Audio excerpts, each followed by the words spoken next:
Kalau membaca CV-nya ini saya gemeter bacanya.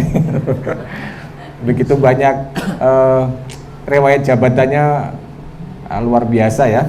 Karena judul yang diberikan saya itu ya sebetulnya ini ya, serem.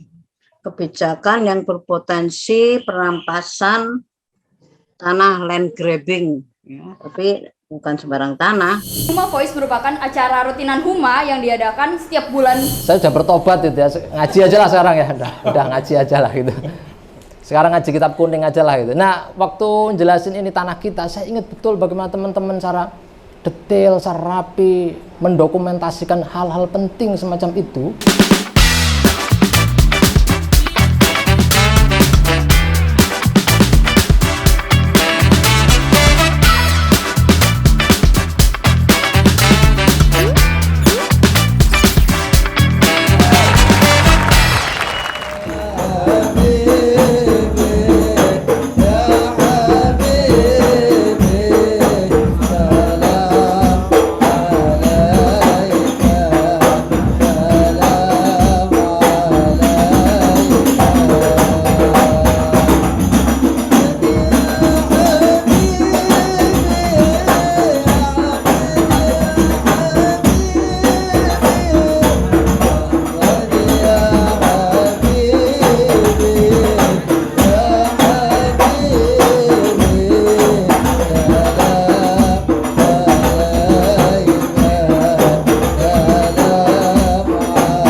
Halo masyarakat.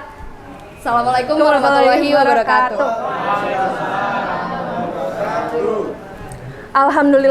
Alhamdulillahirabbil alamin. Wassalatu wassalamu ala asrofil anbiya'i wal mursalin wa ala alihi washabihi ajmain amma ba'du.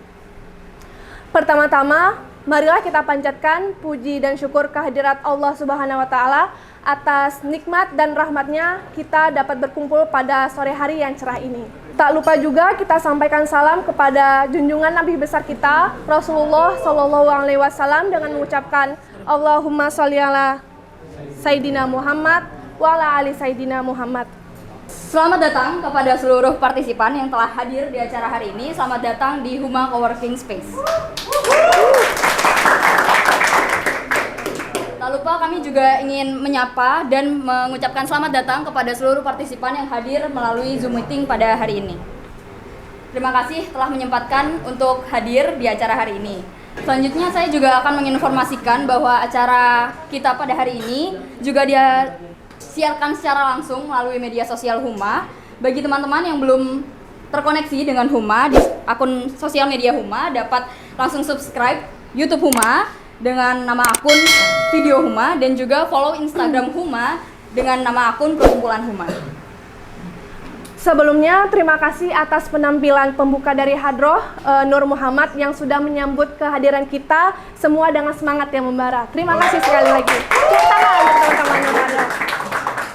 Sebagai informasi pula, nanti kita juga akan kedatangan adik-adik dari Panti Asuhan Yatim dan Duafa Mizan Amanah Pasar Minggu dan mereka akan bergabung bersama kita di sini sekitar pukul 5 sore. Nah, sebelum itu kayaknya kita belum kenalan ya. Betul, kelupaan kali ya? Iya. Kelupaan. Nah, jadi di Huma kita punya tagline. Jadi biar kita semangat lagi nih, tagline-nya itu gimana? Kasih tahu lah. Kasih tahu.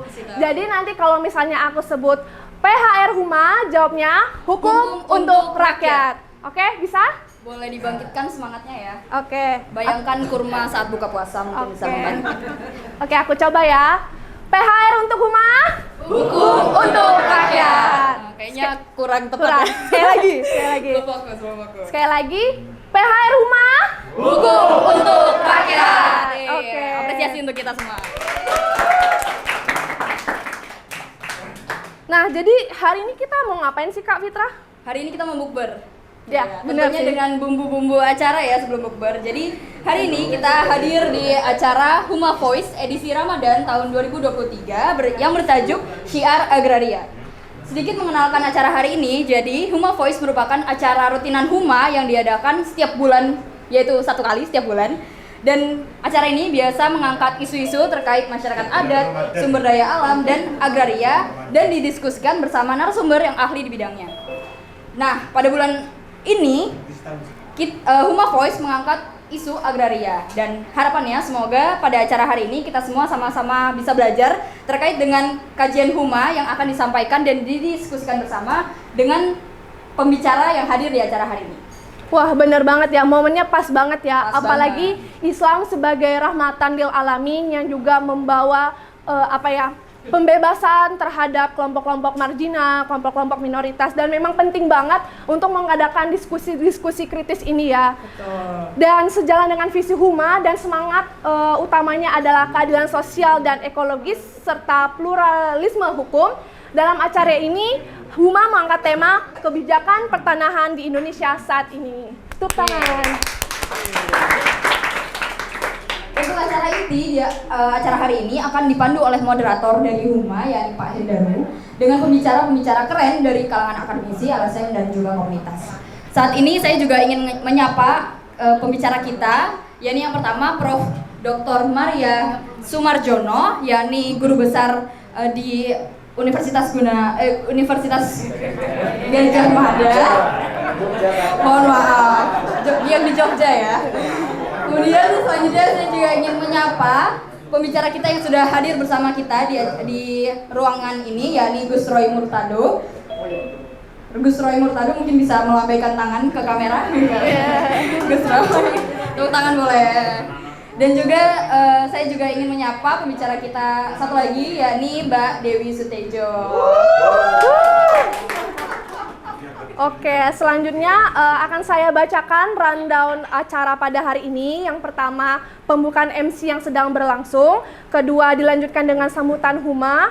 Ketiga, tilawah. Keempat, pembukaan moderator dan pemaparan materi. Dan selanjutnya tanya jawab. Dan terakhir, penutup. Selanjutnya, mari kita lanjutkan ke acara sambutan dari perwakilan Huma, yakni oleh Bu Susi Fauzia.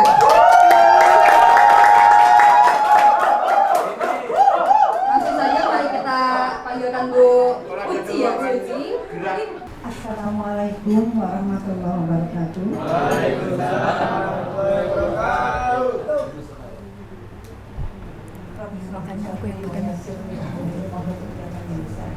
Semoga kata-kata yang baik terucap dari mulut saya.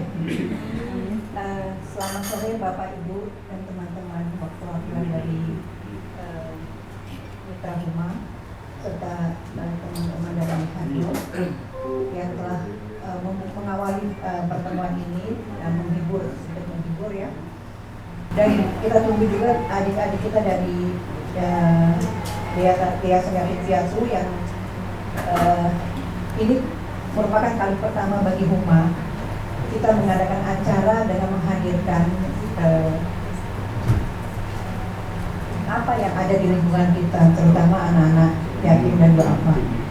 Ini merupakan suatu awal yang baik bagi Huma untuk lebih dekat dengan lingkungan di sekitarnya.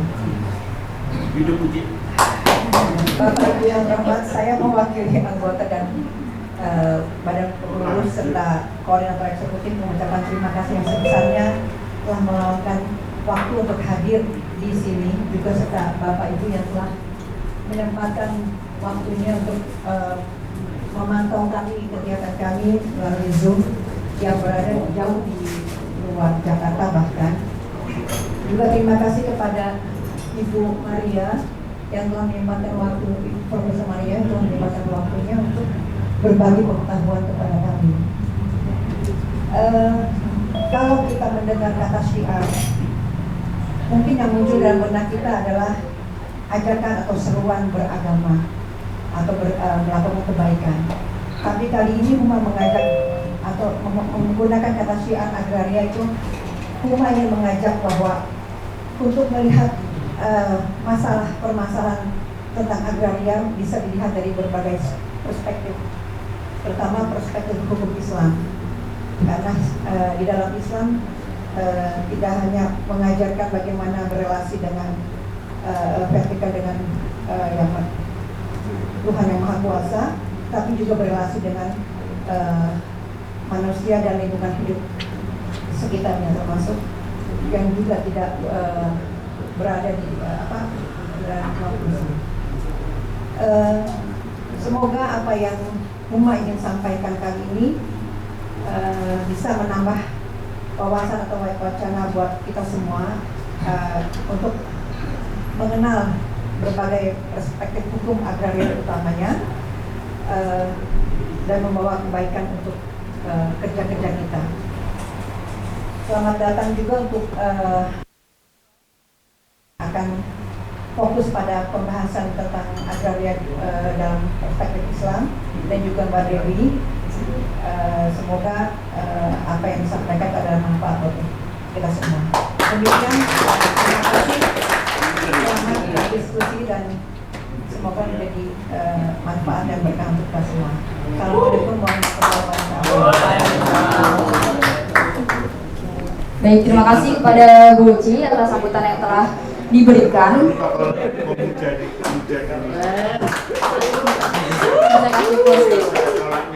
Oke, ya, sedikit mengutip perkataan dari Bu Uci. Semoga acara hari ini Huma bisa membawa semangat bagi lingkungan di sekitar Huma dan juga kita semua bisa menerapkan semangat syiar di luar isu keagamaannya. Jadi bisa diperluas lagi perspektifnya. Selanjutnya kita akan mendengarkan lantunan pembacaan ayat suci Al-Quran yang akan dibawakan oleh Sabil Rosyid. Kepada Sabil Rosyid dipersilakan.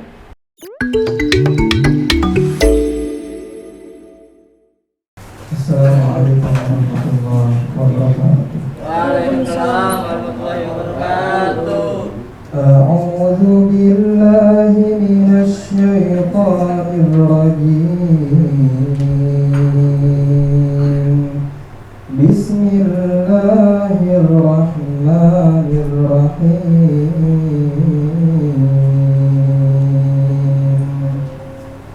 Ya ayyuhalladzina amanu kunu qawwamina lillahi syuhada'a bil qist. Kunu qawwamina lillahi syuhada'a bil qist wa la yajrimannakum syana'anu qawmin 'ala alla ta'dilu i'dilu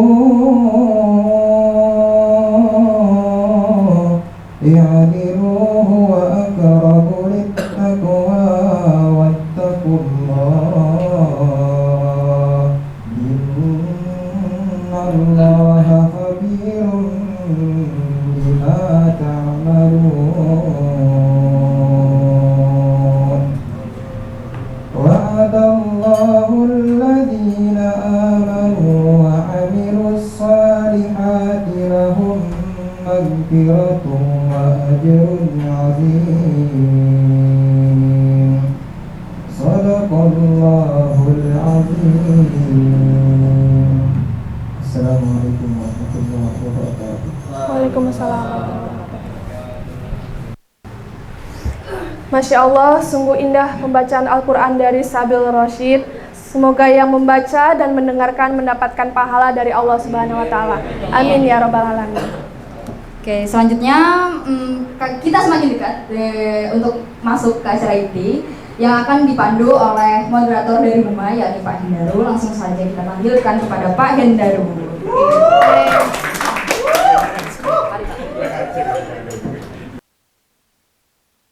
Warahmatullahi wabarakatuh. Alhamdulillahilladzi ala ihsani wa syukru lahu ala taufiqihi wa imtinani.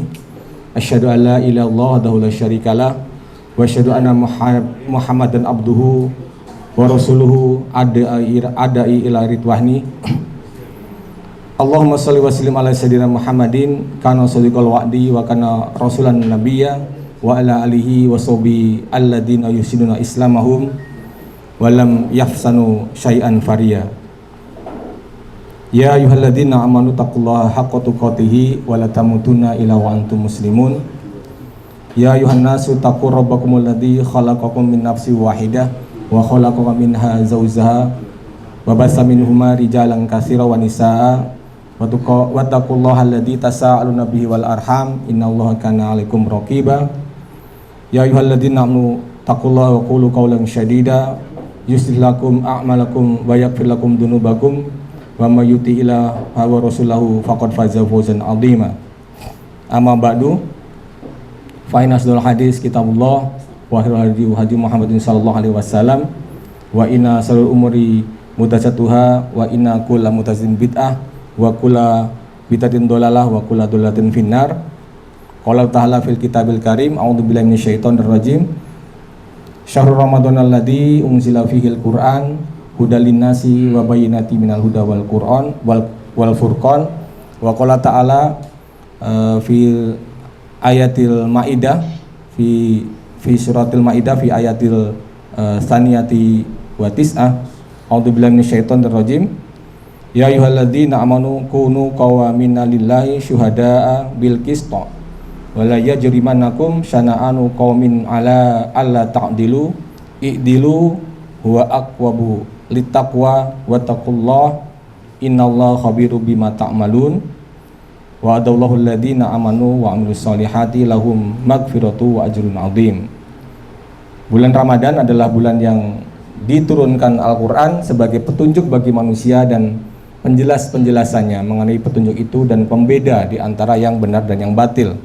Wahai orang yang beriman, jadilah kamu sebagai penegak keadilan karena Allah ketika menjadi saksi dengan adil, dan janganlah kebencianmu terhadap suatu kaum mendorong kamu untuk berlaku tidak adil. Berlakulah adil karena adil itu lebih dekat kepada takwa, dan bertakwalah kepada Allah. Sungguh Allah Maha mengetahui apa yang kamu kerjakan. Allah telah menjanjikan kepada orang-orang yang beriman dan beramal soleh bahwa mereka akan mendapatkan ampunan dan pahala yang besar. Quran surat Al-Baqarah ayat 185, ayat surat Al-Maidah ayat 8 dan ayat 9. Nabiullah Muhammad SAW bersabda, barang siapa yang mengambil satu jengkal tanah yang bukan haknya, maka ia akan dikalungin tanah seberat 7 lapis bumi di hari kiamat. Hadis riwayat Muslim. Kita panjatkan puja dan puji syukur kehadirat Allah Subhanahu wa taala atas limpahan karunia-Nya. Alhamdulillah kita di bulan yang suci ini bisa berkumpul kembali di acara bulanan kita, diskusi bulanan. Semoga acara kita diberkahi oleh Allah Subhanahu wa taala dan berakhir dengan baik. Salawat dan salam semoga senantiasa tercurah limpahkan kepada junjungan kita Nabi Muhammad SAW, kepada keluarganya dan seluruh sahabatnya tanpa kecuali. PHR rumah, saya ulangi ya, PHR rumah, hukum untuk rakyat. Selamat sore rekan-rekan sekalian ya. Selamat datang kembali di Huma Working Space, di acara kita yang selalu kita mengupdate acara kita setiap bulan. Dan kami juga ucapkan terima kasih kepada follower yang setia selalu. Ya, setia selalu. Siapa setia selalu ya? Staf Sukma sendiri kali ya. Tapi ini serius ya. Follower yang setia ini akan mendapatkan hadiah oleh Bapak Halim sebagai pemandu acara bulanan kita. Insya Allah nanti hadiah utamanya adalah naik haji bila mampu. Kita sapa dulu kepada para hadirin dan juga khususnya kepada para pembicara yang alhamdulillah dengan segala kesibukannya bersedia ya hadir untuk menghadiri acara undangan Huma. Yang pertama adalah Ibu Profesor Dr. Maria S.W. Sumarjono, SH. Tepuk tangan kepada Ibu Profesor Dr. Maria. Beliau hadir di online. Insya Allah beliau melihat acara kita di Zoom secara online ini. Kemudian yang kedua adalah Ibu atau Mbak nih, Dewi Sutejo. Mbak Dewi Sutejo, tepuk tangan kepada Mbak Dewi Sutejo. Yang ketiga adalah Bapak Nur Rosid Murtado atau dipanggil dengan Gus Roy. Baik Gus Roy. Nah, seperti tadi yang sudah disampaikan oleh MC kita bahwa diskusi kita pada sore hari ini adalah tentang syiar agraria. Biasanya kata syiar itu kan jarang disebut-sebut oleh NGO ya. Alhamdulillah nih NGO udah mulai mendekat-dekat nih kepada syiar-syiaran. Hari ini temanya adalah syiar agraria. Rekan-rekan sekalian, Islam di Indonesia adalah agama yang sekaligus ideologi yang telah menggerakkan dan memerankan peran penting dalam kehidupan politik di Indonesia. Bahkan dari sebelum kemerdekaan Indonesia.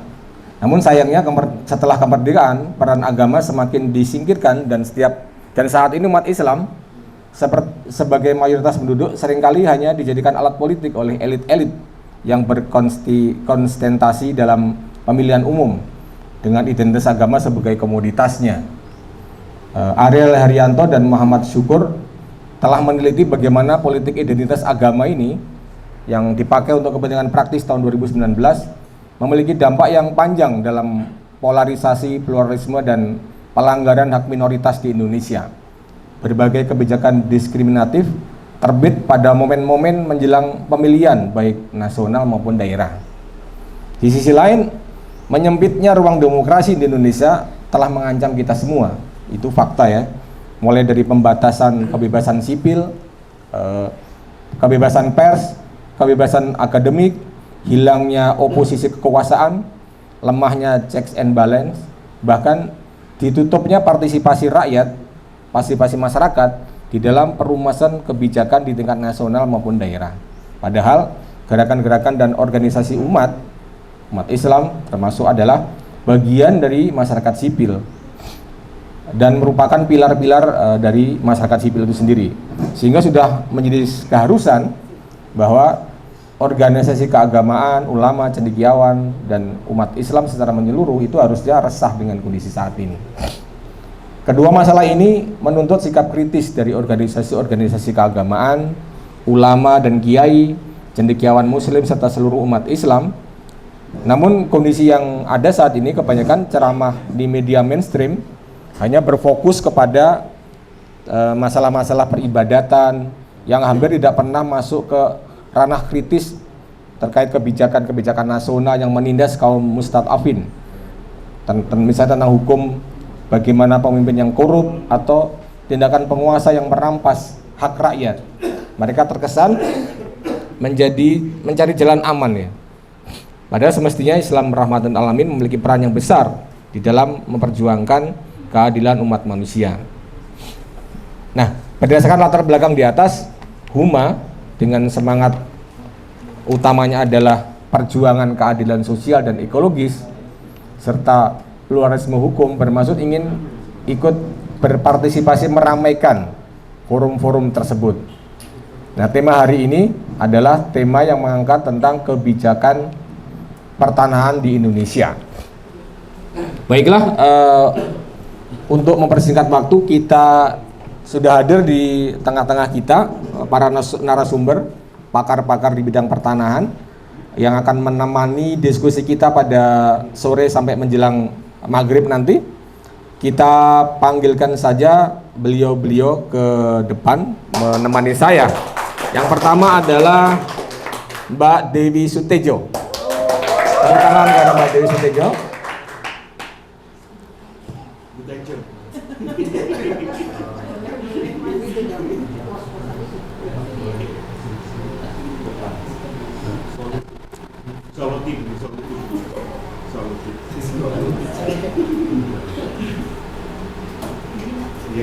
Ya, silahkan bersama saya menemani di depan. Berikutnya adalah Bapak Gus Roy Murtado.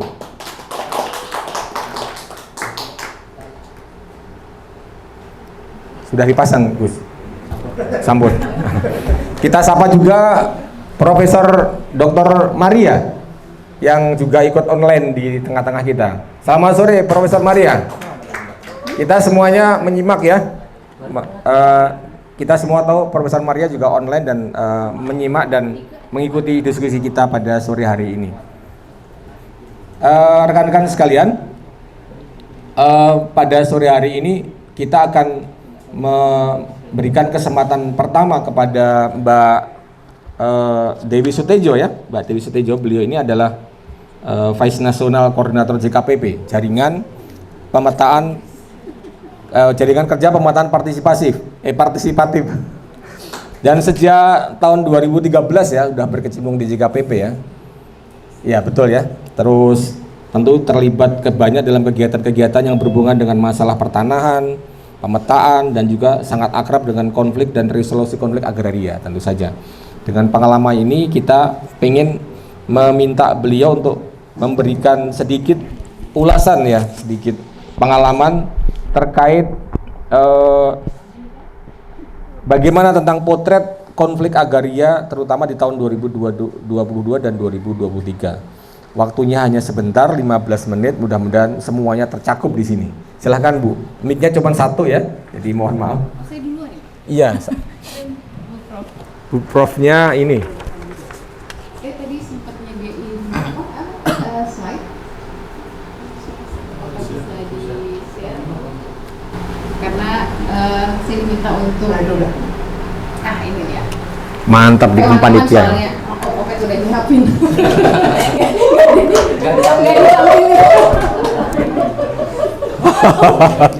Ya, makasih Mas Daru. Kayaknya Mas Daru ini lupa nih sama saya.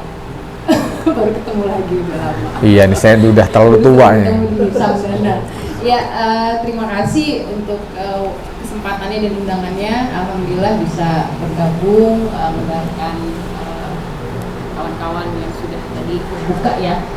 Jadi saya diminta untuk sharing sebenarnya terkait dengan potret agraria hari ini berdasarkan platform yang disebut Tanah Kita. Nah ini berdasarkan platform Tanah Kita.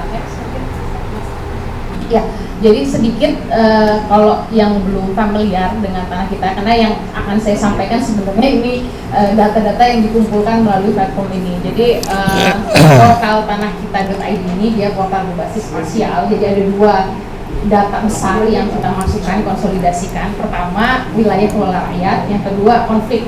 Nah yang pertama ini wilayah kelola rakyat, jadi ada peta partisipatif yang sudah dihasilkan oleh jaringan anggota.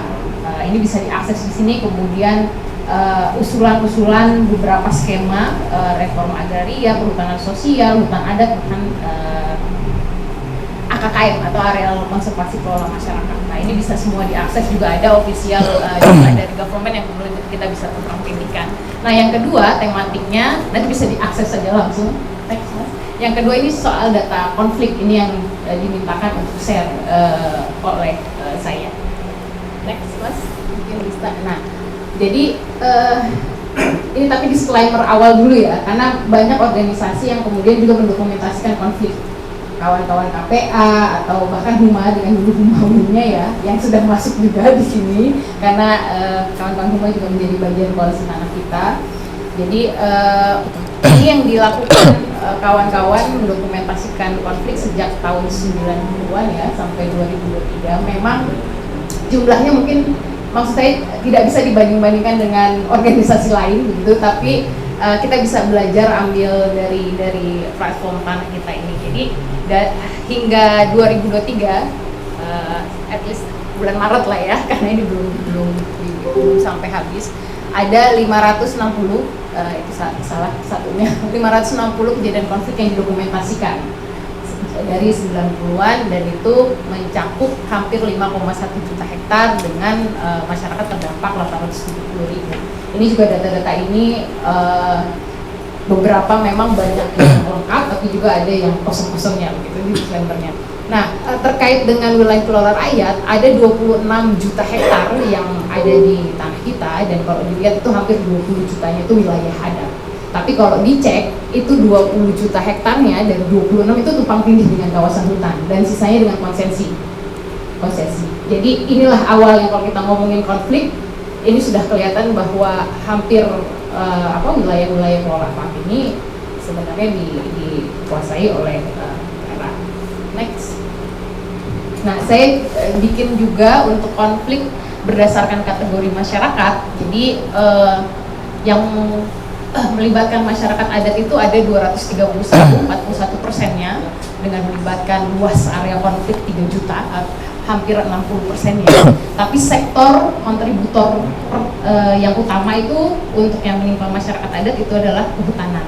Tapi kalau misalkan yang di masyarakat lokal itu yang pertama itu kontributor sektor konflik terbesar itu perkebunan, termasuk kelapa sawit sebenarnya, perkebunan kelapa sawit. Nah ini ada yang kedua, kalau di masyarakat adat perkebunan dan pertambangan. Sebenarnya 3 sektor ini sih yang nanti kita lihat per region juga nggak akan jauh berbeda, cuma nanti ada lagi efeknya dari pembangunan infrastruktur. Next, karena 15 menit saya cukup mas. Ini berdasarkan provinsi, memang Kalimantan Tengah ya. Ini saya masih menampilkan data-data statistik, mudah-mudahan nggak pada bosen. Jadi kalau dilihat dari sektor konflik, memang berdasarkan provinsi itu Kalimantan Tengah yang paling banyak terjadi konflik, setidaknya yang dari platform Tanakit.id ya. Dan perkebunan menjadi sektor utama penyebab konflik. Nah, kalau di tanah kita bisa dicek juga status konflik, tapi walaupun sebenarnya ada 3 kategori yang ditangani, proses dan selesai. Tapi yang selesai itu hanya bisa dihitung jari, sisanya itu masih belum ditangani. Next, ini untuk region Jawa, Bali, Nusa ada sekitar 111 kejadian konflik melibatkan masyarakat lokal dan adat. Dengan tadi 3 sektor ini masih top 3 gitu, perkebunan, kehutanan dan infrastruktur.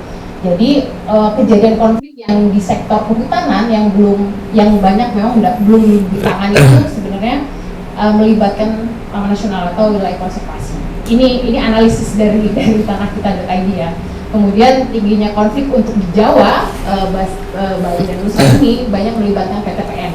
Kemarin makanya kawan-kawan semua banyak ngomongin tentang Jawa ya. Nah, ini memang konfliknya tinggi begitu, dan infrastruktur sektor yang menjadi konflik paling banyak menjadikan masyarakat sebagai korban. Next, ini Jawa, Bali, Nusa, kemudian Kalimantan. Ini paling tinggi 178 kejadian konflik. Masih sama perkebunan, kehutanan, tapi yang ketiga bukan infrastruktur tapi pertambangan. Nah, perkebunan yang paling tinggi konfliknya itu di sektor perkebunan sawit. Ini analisis singkatnya ya, nanti bisa dicek lebih detail. Next, Kalimantan, kemudian Maluku, Papua. Ini memang kalau dilihat dari kuantitas kecil, tapi kemudian luasan area konfliknya luas. Ini kemarin ada masukin yang MIFE ya, jadi untuk di Maluku Papua itu perkebunan, kehutanan dan pertambangan masih jadi 3 sektor utama penyebab konflik yang melibatkan. Kalau di Maluku Papua ini lebih banyak masyarakat adat itu ada, cuman nggak kelihatan ya, maaf ya, nanti mungkin bisa di-share bahannya. Next,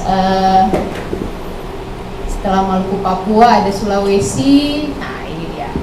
Nah untuk Sulawesi ada 100 kejadian konflik, masih sama perkebunan, kehutanan dan pertambangan. Nah, di Sulawesi sendiri, khususnya di Sulawesi Tengah dan Selatan, perkebunan itu menjadi penyebab konflik utama. Kemudian kalau untuk Sulawesi Tenggara, penyumbang konflik pertambangan terbesar itu dari nikel sebenarnya. Nah, banyak nikel. Next, ini masih statistik sebentar, bersabar. Ini Sumatera 141 kejadian konflik. Ada masih sama perkebunan, kehutanan dan pertambangan. Nah, karena kita mencatat di Sumatera Utara, provinsi penyumbang konflik terbesar itu di Sumatera ada 34 konflik, dan 17-nya belum mendapatkan penanganan, dan didominasi konflik sektor kehutanan dan pertambangan. Nah, ini dia ketutup ininya.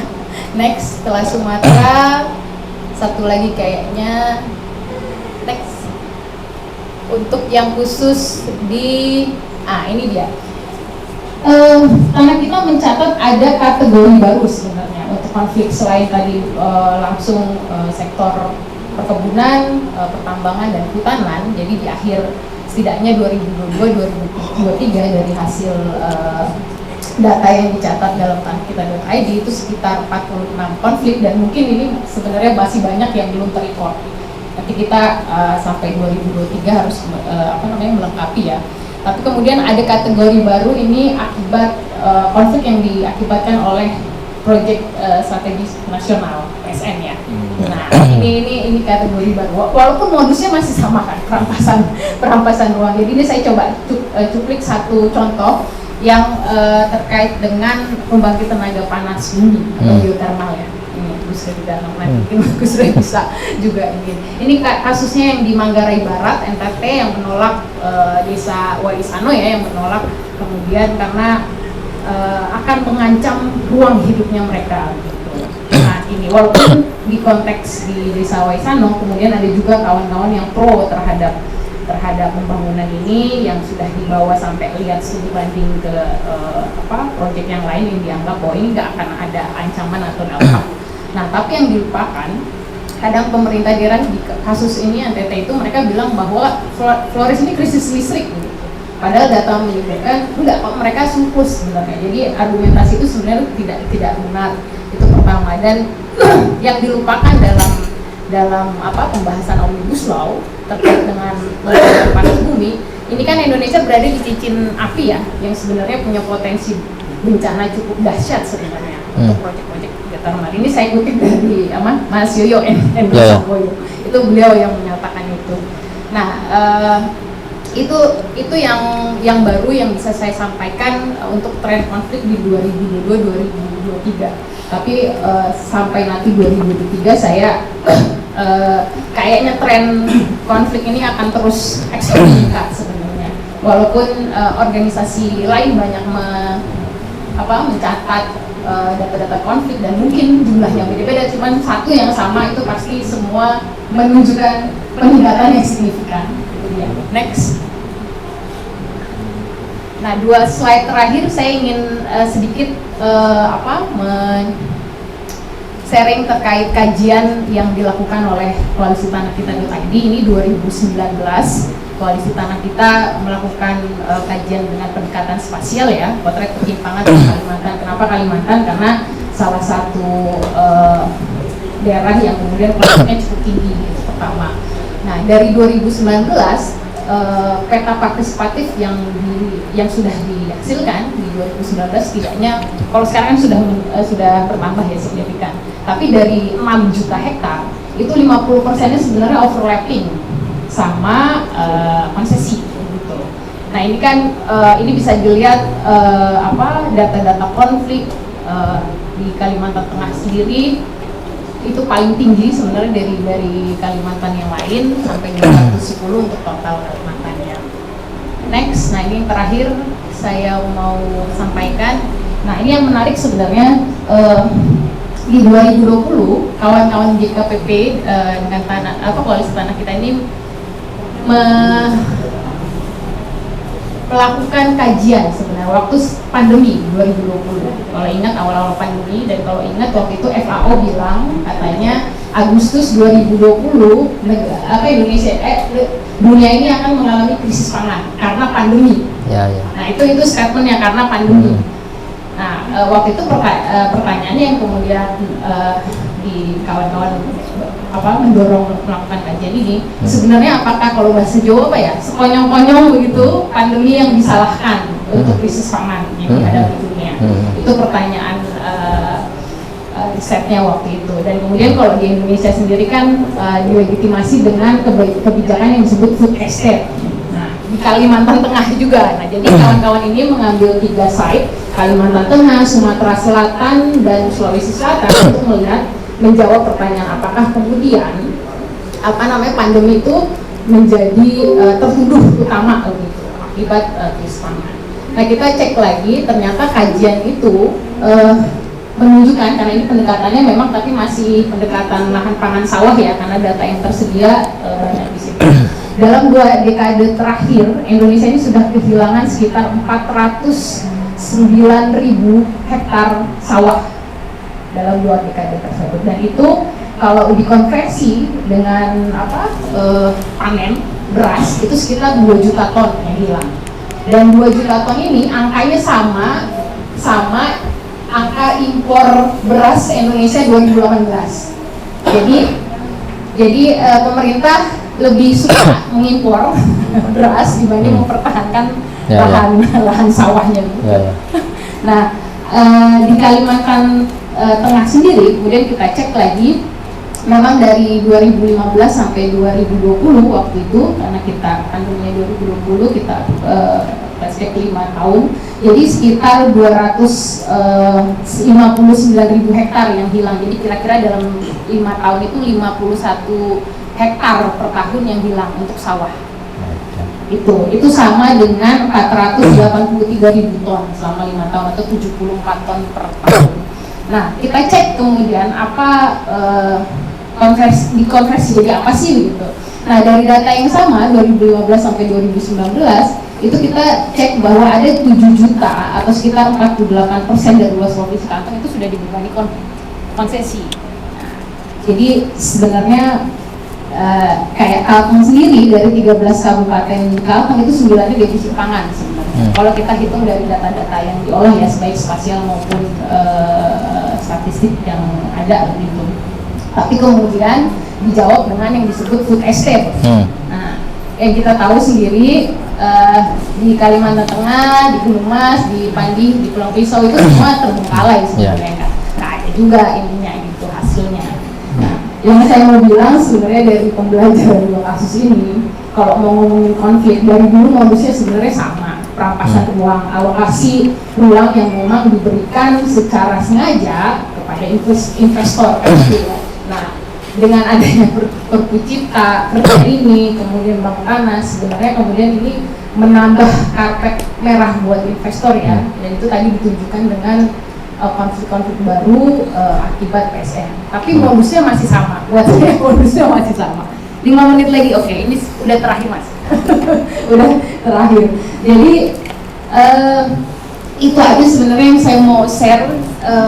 Memang kalau dari tanah kita itu menunjukkan banyak data-data statistik soal angka dan kategori konfliknya ya. Tapi ya itu lagi bagi saya yang modusnya sebenarnya nggak berbeda. Ya. Itu mungkin sedikit saya kasih banyak buat Gus Roy. Saya 5 menit aja. Informasi, mudah-mudahan informasinya bermanfaat. Maaf kalau tidak bermanfaat. Monggo kasih. Tepuk tangan. Terima kasih kepada Mbak Dewi Sutejo. Mau diiringin lagi nggak nih? Gimana cara ngiringnya nih? Semuanya mic-nya cuma satu soalnya nih, jadi bingung mau kesana sini. Mohon maaf nih, panitianya tadi ternyata ada mic yang dipinjam oleh tetangga, jadi kemudian nggak dibalikin lagi, kelupaan jadinya. Terima kasih Bu Dewi Sutejo. Jadi ternyata konflik ini macam-macam ya, ada masalah jumlahnya, ada luasnya, ada sektornya, ada regionnya, dan ternyata tadi tagline-nya adalah karena alih fungsi lahan dari lahan pertanian ke yang lain-lain dengan cara memaksa. Nah ini pertanyaannya disimpan dulu teman-teman ya, disimpan dulu pertanyaannya, siapa tahu nanti ada waktu untuk bertanya. Kalau nggak ada nanti ke rumahnya Bu Dewi aja. Baiklah, kita masuk ke sesi kedua, pembicara kita kedua, Ibu Maria ya. Kita sapa Ibu Profesor Maria. Halo, selamat sore Bu Maria. Bu Profesor. Sore Mas. Ya, siap Bu, siap. Jadi yang kedua ini akan disampaikan oleh Profesor Dr. Maria S.W. Sumarjono. Kalau membaca CV-nya ini saya gemeter bacanya. Begitu banyak riwayat jabatannya luar biasa ya.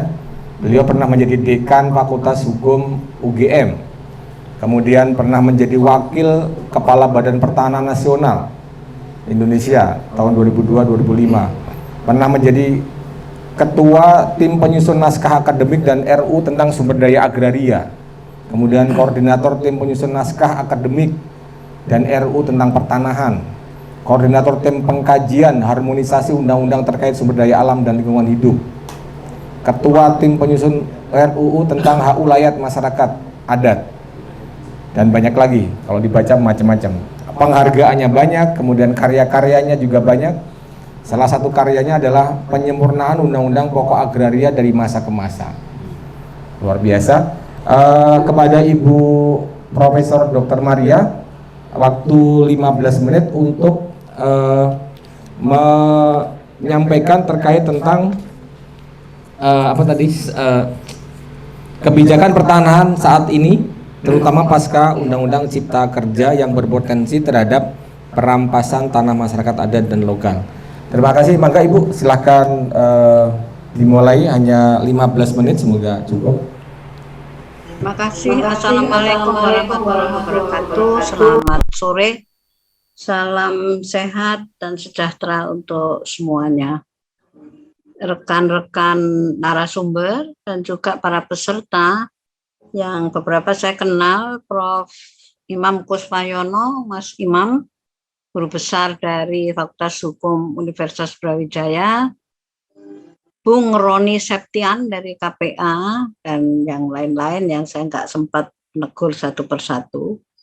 Saya memang sengaja minta supaya Mbak Dewi itu yang presentasi lebih dulu. Kenapa? Karena judul yang diberikan saya itu ya sebetulnya ini ya, serem. Kebijakan yang berpotensi perampasan tanah, land grabbing, ya, tapi bukan sembarang tanah, land grabbing tanah masyarakat adat dan lokal. Karena itu saya pertanyaannya kan seperti ini. Kalau bicara mengenai tanah masyarakat adatnya, itu kan berbicara di semua sektor. Tadi Mbak Dewi itu cerita, ya. Ini kita tidak berbicara khusus mana ini urusannya dengan instansi ATR, ya. Itu urusannya banyak sekali. Jadi dari berbagai jenis konflik yang diutamakan oleh Mbak Dewi itu adalah konflik struktural, ya. Yang terbit karena ada penetapan atau kebijakan dari pemerintah yang diberikan kepada salah satu pihak, khususnya diberikan kepada korporasi, apakah itu plat merah, apakah itu plat hitam, ya, yang kebetulan menggunakan atau memanfaatkan tanah-tanah masyarakat adat. Tapi tadi Mbak Dewi belum bicara, ya, sebenarnya akar masalahnya sedikit disinggung juga, yaitu adanya ketimpangan akses, lalu ada perebutan wilayah kelola. Itu ceritanya tadi yang merupakan berpotensi, ya, perampasan tanah. Itu cerita empirisnya tadi dibawakan sama Mbak Dewi. Lalu pertanyaannya bagi saya, itu dari empiris ada konflik yang akarnya sebetulnya adalah ketimpangan, ya. Itu enggak mudah, tapi harus dicari jalan keluarnya. Kalau dibiarkan terus, ya tidak pernah akan selesai. Sesuai dengan kemampuan saya, kita akan melihat itu tadi konfliknya hampir dengan semua sektor. Loh, aturan mainnya itu sebenarnya seperti apa tuh? Kalau kita bicara mengenai wilayah masyarakat adat, itu aturan mainnya seperti apa? Nah, saya mencoba karena diminta untuk pasca Undang-Undang Cipta Kerja, sebagaimana kita tahu, kita enggak lagi Undang-Undang 11 2020, tapi Perpu 2 2022 sudah ditetapkan, ya, dan menjadi Undang-Undang Cipta Kerja, sekarang menjadi Undang-Undang 6 2023. Yang mana isinya itu tidak ada bedanya dengan Undang-Undang Cipta Kerja yang 11 tahun 2020, ya. Sebetulnya berbagai peraturan yang menyinggung mengenai masyarakat adat dan sebagainya itu ada banyak, ya, lebih dari 20, ada yang mengatakan 30-an, ya. Saya memilih saja beberapa saja untuk sekedar contoh, ya. Pertama, Undang-Undang 27 2007, ya. Itu memakai definisi macam-macam, masyarakat adat, masyarakat lokal, masyarakat tradisional, pengecualian bagi masyarakat adat untuk KKPR, untuk untuk KKPRL, ya. Untuk kalau mau membuat kegiatan nggak usah lah kalau masyarakat hukum adat, ya, lalu harus masuk di dalam rencana wilayah kelolanya. Lalu undang-undang tentang kehutanan. Nah, kita ingat ada MK 35 yang kemudian menyatakan bahwa hutan adat itu ya hutan masyarakat hukum adat, bukan lagi menjadi hutan negara, tapi masih ada yang membuat stagnan pengakuan, yaitu bahwa pengakuan itu telak-telak disebutkan harus dengan perda ya untuk pengakuan masyarakat hukum adat. Nah, memang ada kemajuan di dalam PP tentang penyelenggaraan kehutanan. Di situ sudah dikatakan bahwa ya kalau di luar sektor kehutanan silahkanlah mau pakai perda khusus atau mau pakai SK kepala daerah. Tapi kalau itu di dalam wilayah hutan negara ya harus ada perdanya. Jadi yang namanya undang-undangnya itu masih berbunyi begitu dan tidak terkena MK 35 karena tidak ikut di judicial review. Undang-undang tentang perlindungan dan pengelolaan lingkungan hidup itu menyerahkan, ya udahlah pasrah kalau mengenai tata cara pengakuan ya pemerintah pusat, pemerintah provinsi, dan pemerintah daerah. Jadi semua itu open. Kemudian bangunan gedung, arsitektur ya udahlah kalau itu punya masyarakat adat biar pakai aturan sendiri. Ya. Perkebunan, nah perkebunan ini yang agak serem juga ya. Kenapa? Pokoknya pejabat nggak boleh menerbitkan kalau tidak ada kesepakatan. Tapi lucunya begini, persetujuan antara masyarakat, kalau udah setuju antara korporasi dengan masyarakat ya monggo saja. Tapi kan masalahnya persetujuannya itu persetujuan yang seperti apa ya. Nah, pejabat bisa dikenai sanksi, lalu undang-undang tentang sistem budaya pertanian itu mirip ya, tapi yang kena sanksinya itu pelaku usaha ya. Jadi nggak boleh kalau belum ada persetujuan dengan masyarakat hukum adat, nggak boleh menggunakan wilayahnya untuk kegiatan usaha. Undang-undang ketenaga listrikan mengembalikan semua pada undang-undang pertanahan. Undang-undang sumber daya air telak-telak mengambil pasal 3 Undang-Undang Pokok Agraria ya yang sudah kemudian ditindaklanjuti dengan peraturan-peraturan yang tidak persis seperti pasal 3 antara lain karena ada pasal 18 ayat 2B Undang-Undang Dasar 45. Panas bumi idem. Nah, kalau yang undang-undang pertanahan ini memang juga ya seperti itu. Pengakuan menyerahkan kepada peraturan perundangan yang berlaku ya, malah ada yang sangat bablas menurut saya ya bahwa untuk masyarakat adat itu bisa ditetapkan hak pengelolaan. Ini ada bahaya yang mengintai di situ ya. Ada beberapa, lalu masyarakat hukum adat itu kalau terkena tadi infrastruktur ada tadi ya Mbak Dewi tadi katanya di situ malah paling banyak. Nah itu memang iya karena masih ragu-ragu dia yang bisa dapat ganti rugi itu siapa? Masyarakat adat itu menurut undang-undang pengadaan tanah harus diperkuat menurut undang-undang. Ya jadi kalau nggak diperkuat terus nggak bisa dapat ganti rugi. Pertanyaannya kontrario kan seperti itu. Lalu kalau diberikan ganti ruginya apa? Undang-undang di bidang pengadaan tanah itu tidak mengatur secara khusus bentuk-bentuk atau jenis kerugian yang dapat dialami oleh masyarakat adat berikut jenis-jenis ganti kerugiannya itu belum ada. Padahal masyarakat adat itu jenis kerugiannya jelas berbeda dengan masyarakat non hukum adat. Tapi itu belum diatur lah. Lalu keadilannya itu terletak di mana? Ini ringkasan saja. Nah, kemudian peraturan perundang-undangnya silahkan baca dulu karena memang harus pusing kalau memeriksa dari satu persatu, tapi itu adalah pembuktian telak yang tidak bisa dibantah karena ada hitam di atas putih ya. Catatan saya, karena waktu saya singkat ya. Jadi undang-undang yang memuat tentang sektoral yang memuat tentang masyarakat adat, hak wilayah dan sebagainya itu di luar sektor pertanahan itu seperti apa? Satu, para sektor itu menggunakan istilah itu ya sesuai dengan sektor masing-masing. Kenapa? Ya memang belum ada undang-undangnya yang bersifat lex generalis. Jadi sesuai dengan kepentingan mereka masing-masing. Nah, bagi saya disebutkan mengenai hukum adat ya dalam sebagai landasan pengelolaan sumber daya alam ya. Tapi hukum adat yang seperti apa ya? Artinya yang tidak bertentangan dengan ketentuan perundang-undangan. Nah, itu yang seperti apa? Itu kan tidak dijelaskan juga. Siapa yang menentukan itu bertentangan? Lalu kebijakan tata cara merupakan kewenangan pemerintah dan sebagainya. Nah, ini kan sampai sekarang yang banyak praktek itu di Indonesia bagian timur.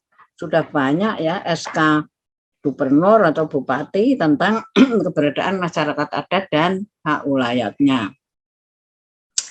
Lalu beberapa hal ya, menurut saya pertama ya, jadi itu sesuai seleranya sendiri. Dan yang kedua, itu konflik-konflik itu tadi, itu tidak pernah dituntaskan. Karena kenapa tidak pernah dituntaskan? Ya karena antara de jure dan de facto itu nggak bisa ketemu. Karena pemahaman utuh mengenai masyarakat hukum adat dan wilayahnya itu belum ada. Peraturan-peraturan yang bersifat lex generalis juga belum ada, ya jalan aja sesuai sektornya masing-masing ya. Sehingga apa saja sih isu-isu krusialnya kalau kita melihat catatan-catatan di undang-undang sektoral yang terkait dengan masyarakat adatnya, dengan wilayahnya, maka tidak pernah kita lihat itu yang dirumuskan itu berhadapan dengan masyarakat adat yang mana. Karena masyarakat adat itu kalau kita mengikuti teman kita yang Bang Yandu kan dibagi dua, masyarakat hukum adat dan masyarakat tradisional. Oke lah, kalau kita persempit menjadi masyarakat hukum adat ya, masyarakat hukum adat punya kewenangan terhadap wilayahnya. Kewenangan yang seperti apa ya? Ada yang kewenangannya bersifat publik yang biasa kita sebut dengan tanah ulayat, ada yang kewenangannya bersifat privat yang biasa kita sebut dengan hak komunal. Jadi membaca yang sektoral-sektoral itu kita nggak paham yang ditulis itu yang mana ya. Bisa juga berhadapan dengan tanah-tanah bekas hak milik adat juga yang dikuasai orang perseorangan. Jadi pokoknya itu enggak, bagi saya ya tidak jelas secara yuridis yang ditujukan sebagai subjek dari pengaturan itu masyarakat hukum adat yang mana ya. Nah, karena belum tegas itu kita juga bingung ya. Apakah seluruh masyarakat hukum adat itu dianggap tidak ada jika tidak dikukuhkan ya keberadaannya. Karena yang perlu pengukuhan itu adalah masyarakat hukum adat yang mempunyai kewenangan yang bersifat publik, tidak semuanya. Lalu bagaimana bukti bahwa keberadaan wilayahnya? Kalau itu beraspek publik, itu tidak terbit sertifikatnya, tetapi dicatat dalam daftar tanah. Sedangkan kalau beraspek privat, maka bisa diterbitkan sertifikatnya.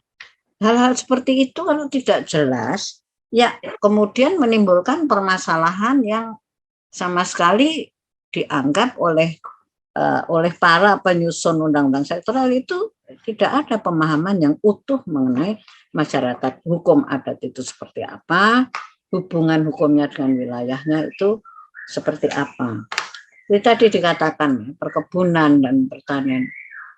Kalau ada musyawarah, kesepakatan silahkan, enggak dilarang menguasai tanah masyarakat hukum adat. Itu pertanyaannya. Kan di situ enggak ada kewajiban untuk padiatapa ya, untuk FIC. Nah, kalau diserahkan perundingan antara korporasi dengan masyarakat yang posisi tawarnya itu jelas sangat berbeda, itu yang diharapkan keluarnya seperti apa? Apakah itu win-win solution atau apakah penekanan antara pihak yang mempunyai posisi tawar kuat terhadap pihak yang mempunyai posisi tawar yang lemah ya. Lalu penentuan ganti ruginya belum diatur oleh undang-undang pengadaan tanah khususnya untuk pembangunan untuk kepentingan umum. Nah, kita beralih ke bidang halaman 12, bidang pertanahan. Untuk bidang pertanahan itu lebih menyeramkan lagi ya. Jadi untuk bidang pertanahan itu ada aturan baru yang katanya kalau memberikan hak pengelolaan di atas ulayat, jadi ulayatnya hilang, diganti dengan hak pengelolaan. Ini saya mohon teman-teman Huma jangan terbuai ya, karena itu sesat pikir. Kenapa? Alasan yang saya dengar itu agak-agak menggelikan juga ya, karena memang tidak ada naskah akademiknya. Dengar-dengar begini. Jadi waktu CK itu masih sedang digulirkan ya, PP-nya, PP 18, itu ada yang menyampaikan masyarakat itu nggak mau loh, enggan loh kalau tanahnya disebut dengan istilah ulayat gitu. Lalu untuk itu kasih aja hak pengelolaan. Ini kan sesat pikir yang amat sangat kebablasan, karena konsepnya memang sangat berbeda. Tanah ulayat ya tanah ulayat, tanah hak pengelolaan ya tanah hak pengelolaan, itu dua entitas yang berbeda. Kalau tidak mau enggan memakai istilah tanah ulayat, kan bisa seperti pasal 3 UPA. Hak ulayat dan hak serupa itu ya panyampeto, panyampeto, patuanan, prabumian, sesuai dengan apa yang dipahami oleh masyarakat dalam lingkungan. Nggak perlu lalu ditempeli dengan yang namanya hak pengelolaan. Nah itu aturannya itu sangat kacau. Silahkan nanti dilihat, bisa dibaca makalah saya. Bolak-balik saya sudah menulis. Dan kalau ini diterapkan itu berarti tidak mengakui atau mengingkari ya eksistensi tanah ulayat sebagai sesuatu yang inherent dipunyai oleh masyarakat hukum adat. Bisa masyarakat adatnya itu bersifat publik, bisa juga yang bersifat hubungan keperdataan. Kemudian yang terakhir juga mengenai ganti kerugian dan sebagainya. Kenapa kita tidak bercermin di negara tetangga ya? Di Australia itu sudah banyak putusan pengadilan yang kemudian memberikan ganti kerugian kepada mereka, itu indigenous people, kita tidak ya, kita masyarakat adat. Itu ganti kerugiannya itu nilai non ekonomisnya itu dihitung lebih besar daripada nilai ekonomisnya, dan itu sudah ada rumusan penghitungannya dan bisa dilihat pada putusan-putusan pengadilan yang ada di negara-negara teritori ya, di Australia. Jadi saya kira demikian. Yang penting adalah bahwa peraturan itu warna-warni dan tidak harmonis satu sama lain. Nah kalau aturannya aja sudah centang-perenang, implementasinya juga masing-masing jalan sendiri, sedangkan yang akar masalahnya itu tidak pernah diangkat, justru undang-undang Cipta Kerja ini kan bisa dikatakan yaitu yang membuka ya antara kepentingan investasi dan kepentingan-kepentingan yang lainnya. Itu kalau ini tidak ada undang-undang yang bisa membantu untuk memberikan penguatan terhadap hak masyarakat adat, maka sikonnya itu akan sama seperti yang tadi diuraikan, dipaparkan oleh Mbak Dewi. Jadi saya kira itu paparan dari saya. Terima kasih atas waktunya. Ya, terima kasih kepada Ibu Profesor Maria yang telah memaparkan tentang bagaimana peraturan-peraturan pertanahan ya. Ternyata memang itulah yang terjadi. Jadi istilah saja, nanti start pertanyaannya. Jadi konflik-konflik ini memang keniscayaan ternyata ya. Ada keniscayaan. Karena memang undang-undangnya itu belum komplit, detailnya belum ada. Jadi mau diselesaikannya gimana? Kita ini sebagai pejuang agraria tentu harus panjang nafas ya, masih banyak selama kita berjuang. Mudah-mudahan Ibu Profesor juga panjang umurnya bisa terus membimbing kita untuk terus berjuang menegakkan keadilan agraria. Semangat Bu Profesor. Baik, kita masuk ke pembicara ketiga yaitu Profesor Busroy Mohtado. Ini kita akan berbicara tentang bagaimana Islam, untuk pengetahuan kita, apakah memang benar Islam ini mengatur juga tentang masalah-masalah ini, masalah tentang keagrarian. Busroy ini merupakan perwakilan dari Front Nahdliyin untuk Keadilan Sumber Daya Alam (FNKSDA). Beliau ini pernah menjabat sebagai Direktur Unit Penerbitan Pesantren Pemikiran Jombang, kemudian Direktur Izin Pemikiran Online, Editor Izin Islam Bergerak, dan saat ini menjadi Executive Board dari Misikat Al-Anwar Islamic Boarding School di Bogor dan sebagai Project Director Yayasan Desa Nusantara Depok. Tepuk tangan kepada Gus Roy. Dia ingin kita akan mendengarkan tentang pemaparan beliau tentang pandangan Islam mengenai agama dan penguasaan sumber daya alam. Kami persilahkan kepada Gus Roy. Bainal aghniya'i minkum wa ma atakum rasuluhu fakhudhuhu wa ma nahakum anhu fantahu wattaqullaha innallaha syadidul iqab. Wa qala wa ibadur rahmanil ladzina yamshuna 'alal ardi hauna wa idza khatabahumul jahiluna qalu salama al ayah. Shadaqallahul azim wa shadaqa rasuluhun nabiyul habibul karim wa nahnu ala dzalika minasyahidin wasyakirin walhamdulillahi rabbil alamin. Terima kasih kepada teman-teman di Huma yang sudah mensiarkan agraria. Siar ini bahasa Indonesia jadinya siaran ya, siar gitu. Tapi biasanya kalau siar itu kan siaran radio gitu ya. Nah ini siaran terhadap hal-hal yang nggak familiar di masyarakat, terutama komunitas Islam ya. Kita tahu hari ini Indonesia itu menurut saya ada dua tantangan besar. Sebelum saya ngomong soal tadi itu soal fikih agraria, satu adalah fundamentalisme pasar, yang kedua adalah fundamentalisme agama.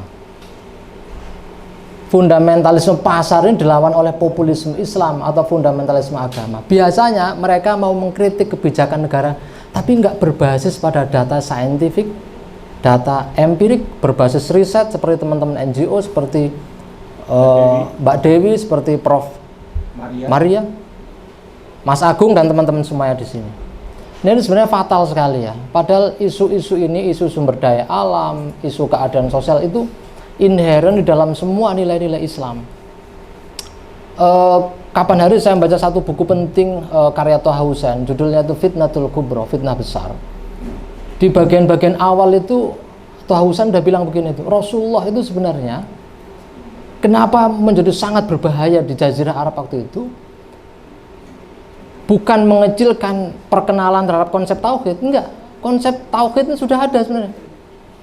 Bahkan tidak memperkenalkan konsep Allah sebagai sesuatu yang baru. Wong bapaknya Rasulullah namanya Abdullah, gitu kan ya. Kecuali namanya Ngatimin, Ngatio gitu ya. Bapaknya namanya Abdullah, hambanya Allah. Bahkan kalau kita tarik dalam sejarah agama-agama, sebenarnya Islam ini bagian dari tradisi agama Abrahamik yang lebih besar. Tapi kenapa kata Thaha Hussein? Thaha Hussein ini seorang intelektual besar, seorang hafidhul Quran, sastrawan, pemikir dari Mesir. Di bukunya itu dia bilang, karena Rasulullah memperkenalkan konsep keadilan sosial yang menjungkir balikkan sistem oligarki masyarakat Arab. Coba bayangin perempuan dulu nggak boleh perempuan itu kalau suami meninggal ya, kayak saya punya istri itu, istrinya diwariskan. Bahkan nggak ada batasnya. Punya istri nggak ada batasnya zaman itu semau-maunya dan bisa diperdagangkan. Islam datang menjungkir balikkan itu 180 derajat secara total. Makanya ini dianggap sangat berbahaya. Kata Thaha Hussein, yang membahayakan dari Rasulullah adalah karena dia menjungkir balikkan sistem yang lama, yang despotik, yang nggak menghargai perempuan, yang melumrahkan perbudakan dan lain sebagainya, itu dijungkir balikkan. Jadi saya kira termasuk problem agraria ini melekat dalam tradisi Islam. Saya mungkin nggak akan sangat banyak ngomong teknis fikihnya ya.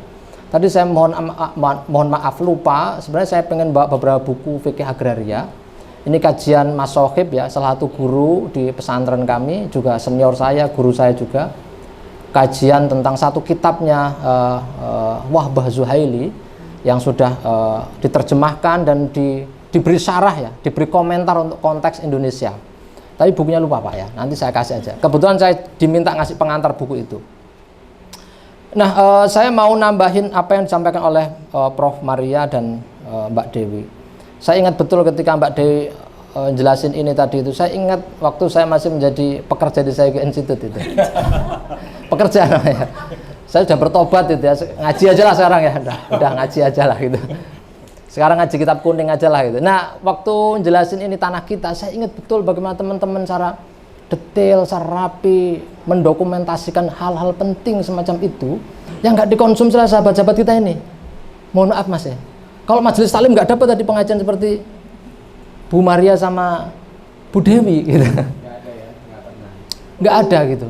Jadi saya waktu saya dengerin itu jadi ingat satu hadis Nabi, bunyinya begini, man ra'a minkum mungkaron falyughayyiruh biyadihi fa illam yastati fa bilisani fa illam yastati fa bil qalbi wa dzalika ataful iman. Jadi siapapun di antara kalian, di antara kamu semuanya kalau melihat kemungkaran, maka harus mengubahnya dengan cara dengan tangannya. Tangan itu dengan politik gitu. Dengan kekuasaan. Kalau nggak bisa dengan lisannya. Kalau nggak bisa, paling nggak hatinya ngomong perampasan tanah ini dosa, nggak boleh, ini haram. Wadzalika ataful iman, itulah selemah-lemahnya iman. Saya tidak tahu ini teman-teman NGO, akademisi, saya juga tahu beberapa teman kita juga ada di pemerintah. Guru saya, senior saya juga ada, nggak ada masalah, memang perdebatan kok ya. Tapi yang jelas perampasan adalah perampasan, nggak bisa ditaati itu. Dan semuanya saya pikir sepakat itu. Bahwa ini perampasan yang harus ditolak. Mungkin taktik dan strateginya berbeda. Yang di dalam ingin mengubah dari dalam, yang di luar tetap ingin mengkritik. Ya oke lah, itu fine-fine aja gitu ya. Tapi semua kita harus percaya, harus meyakini bahwa perampasan adalah perampasan, nggak bisa ditolerir apapun itu bentuknya. Nah, yang selanjutnya tadi sudah disinggung sama Mbak Dewi, baik sekali bahwa perampasan tanah itu belakangan seringkali disebut dengan perampasan ruang hidup ya. Ini lebih geografik sebenarnya pengertian ruang hidup, karena nggak ada satupun kehidupan, kebudayaan, peradaban yang tidak dalam ruang dan waktu tertentu. Orang ngaji dalam ruang tertentu, dalam waktu tertentu. Nah, sialnya dalam konteks operasi kapitalisme hari ini, terutama mewujud dalam governance, tata kelola neoliberal, di mana negara ini sudah dilucuti. Negara ini kan mandatnya sebenarnya dari kita kan. Pak Jokowi itu bukan dipilih oleh monyet, bukan oleh pohon pisang, enggak, oleh kita semuanya. Kita memilih, mereka mendapatkan mandat.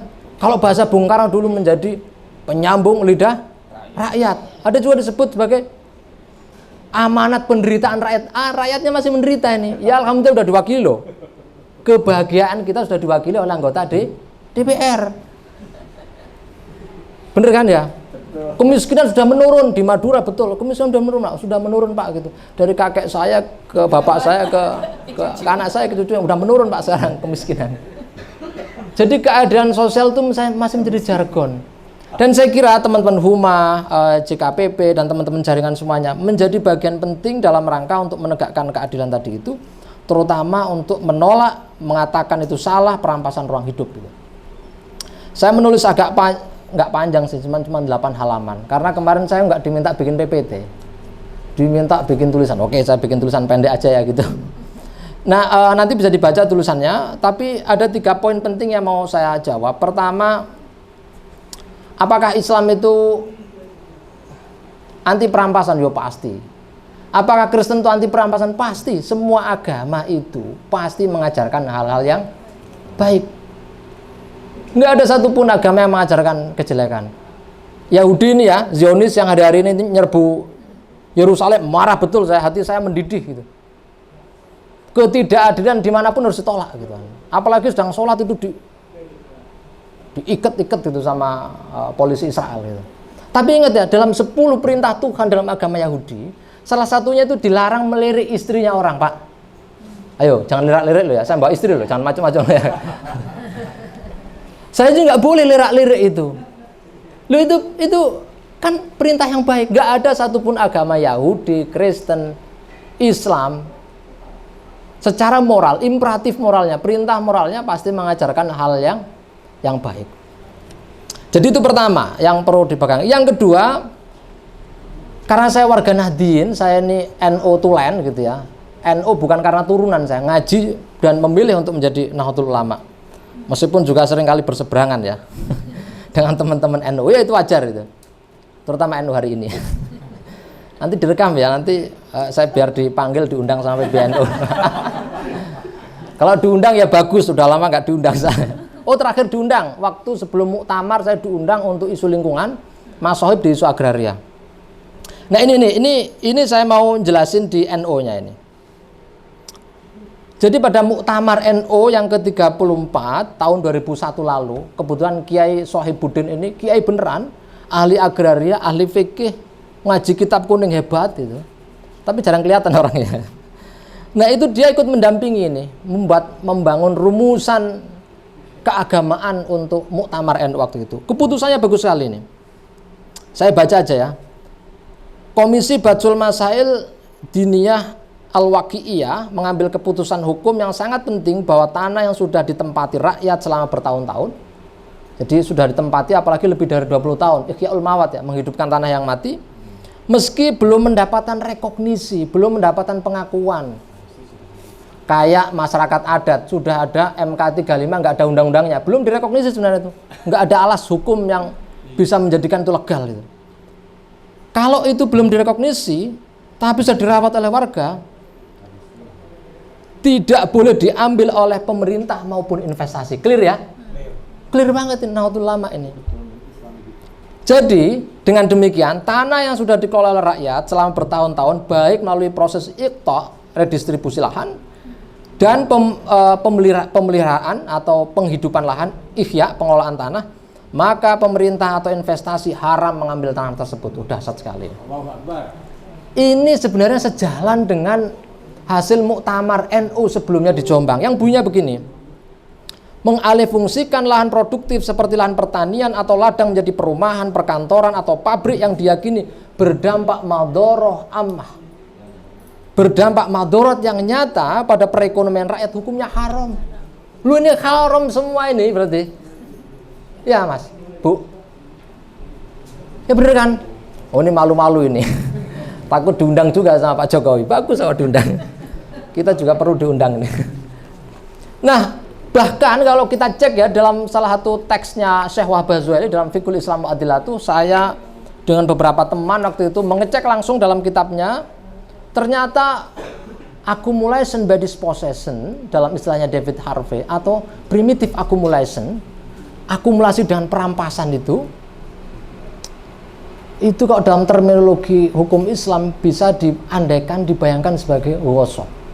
Jadi penguasaan terhadap hak milik orang lain yang memicu terjadinya konflik permusuhan, pertengkaran.